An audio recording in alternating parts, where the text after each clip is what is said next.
जय स्वामीनारायण दास ना दास। आज हम जानेंगे निर्जला एकादशी की अद्भुत और प्रेरणादायक कथा, जिसे भीमसेनी एकादशी के नाम से भी जाना जाता है।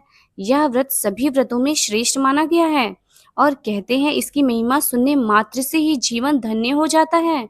तो इस कथा को आखिरी तक जरूर सुने। महाभारत काल की बात है। पांडव वनवास में थे।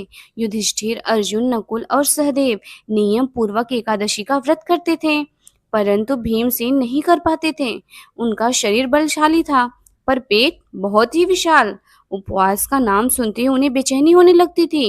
एक दिन भीमसेन व्यास जी से निवेदन किया, गुरुदेव, मैं भी पुण्य कमाना चाहता हूँ, भगवान श्री हरि को प्रसन्न करना चाहता हूँ, परंतु भूखा रहना मेरे बस की बात नहीं। कोई ऐसा उपाय बताइए जिससे मैं सभी एकादशियों का फल पा सकूं। व्यास जी मुस्कुराए। उन्होंने कहा, हे भीम, यदि तुम पूरे वर्ष व्रत नहीं कर सकते तो केवल एक दिन ऐसा करो जिस दिन तुम जल तक न पियो। यह है ज्येष्ठ शुक्ल एकादशी, जिसे निर्जला एकादशी कहते हैं। दीक्षा की अग्नि। भीमसेन को यह बात सरल लगी, परंतु जब दिन आया तब प्रकृति भी जैसे परखने को तैयार थी। ज्येष्ठ की जलती दोपहरी, तपती हवाएं और सूखा गला। भीम के होठ सूखने लगे, प्यास से आंखें धुंधली होने लगी, शरीर कांपने लगा, लेकिन मन में एक ही संकल्प था, भगवान श्री हरि को एक बार प्रसन्न करना है। रात होते होते शरीर थक गया, लेकिन हृदय और दृढ़ हो गया।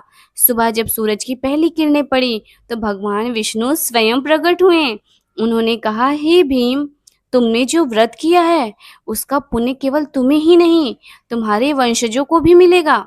इस व्रत से समस्त एकादशियों का फल प्राप्त होता है। निर्जला एकादशी केवल भूखा या प्यासा रहने का नाम नहीं, यह आत्मसंयम, त्याग और विश्वास का पर्व है। यह हमें सिखाता है कि जब सच्चे मन से, सच्चे भाव से हम भगवान की ओर सन्मुख होते हैं तो शरीर की सीमाएं भी मार्ग नहीं रोक सकती। इस दिन जल भी त्यागा जाता है ताकि जीवनदायी चीज को त्याग कर हम ईश्वर के महत्व को समझे। शास्त्रों में लिखा है, एकादश्यम निराहारो या विपित्तो जल न रहा, सा वैकुंठे महिमा प्रोत्या संदेहम पुनः पुनः। अर्थात जो निर्जला एकादशी को बिना अन्न जल के बिताता है वह निश्चय ही वैकुंठ को प्राप्त करता है। इस दिन केवल उपवास नहीं बल्कि सेवा, दान और परोपकार का विशेष महत्व है। गरीब को जलदान, छाता दान, अन्नदान और वस्त्र दान यह अपने सामर्थ्य अनुसार दान कर सकते हैं, जिससे हमारे पापों का नाश होता है। तो आइए इस निर्जला एकादशी पर हम भी भीमसेन की तरह एक दिन ईश्वर को समर्पित करें। शरीर को तपाएं नहीं, आत्मा को जगाएं, क्योंकि यही दिन है जब हम स्वयं से ऊपर उठकर ईश्वर की ओर बढ़ते हैं। ओम नमो भगवते वासुदेवाय।